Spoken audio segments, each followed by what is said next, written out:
Permettez-moi par ce message de souhaiter à chacune et chacun d'entre vous, et tout particulièrement aux habitants de Livry-Gargan et de la Seine-Saint-Denis, une très belle année 2011. L'année qui commence sera décisive pour préparer les échéances nationales de 2012. Dans cette période, j'ai envie d'entendre un discours de vérité. Ma conviction est que ceux dont je suis, qui aspirent à proposer une nouvelle majorité à la France, doivent combiner trois mots-clés: effort, justice et progrès. Effort parce qu'il serait vain de faire croire aux Françaises et aux Français qu'il suffira de changer de cap politique pour connaître des lendemains qui chantent. Les dégâts qui auront été commis dans le domaine économique et social durant 10 ans, accentués par la crise internationale du capitalisme financier, ne seront pas facilement réparables, et il faut le dire clairement. Justice parce qu'il n'est pas d'effort acceptable qui ne soit juste, et parce qu'il faudra bien rompre un jour avec la pratique consistante à toujours demander les efforts aux mêmes, principalement ceux qui vivent modestement de leur travail, tandis que les plus gros bénéficiaires d'un système économique qui a perdu tout lien avec la réalité sont sans cesse dispensés au motif commode mais fallacieux de la compétitivité économique. Progrès parce qu'il serait temps de redonner son véritable sens au mot réforme.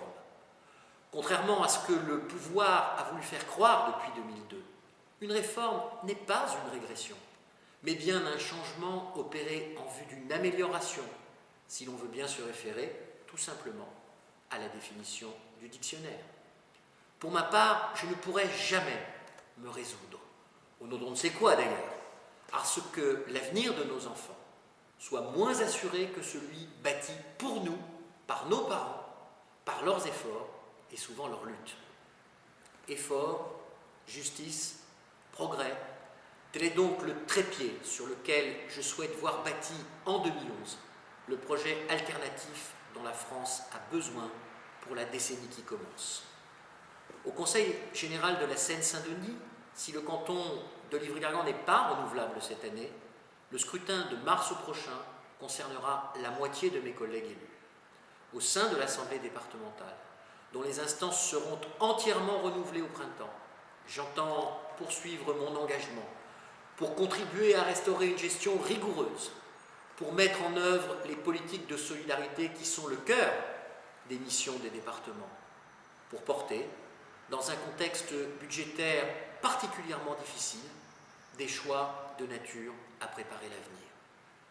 Enfin, je veux, en 2011, consacrer encore et plus de mon temps à Livry-Gargan. C'est là qu'est né mon engagement et qu'il continue de prendre, à mes yeux, tout son sens.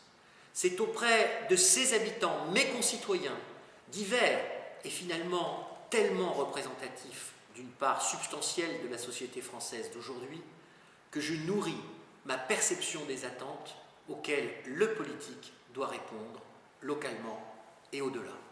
Pourquoi le cacher? J'ai le sentiment que ces attentes ne sont pas toujours perçues avec justesse par les acteurs du débat politique et médiatique national, quel que soit leur camp. L'esprit de grande liberté qui m'anime, comme nombre des amis avec lesquels j'ai le plaisir de travailler pour Livry-Gargan, nous donne la force de le dire autant que nécessaire et partout où nous le jugerons nécessaire. Il nous offre le recul et la sérénité qui nous permettront, je l'espère, de continuer d'agir juste en 2011. À ces souhaits pour la collectivité que nous formons, j'ajoute des vœux personnels et chaleureux pour que l'année qui commence vous soit la plus douce et la plus heureuse possible.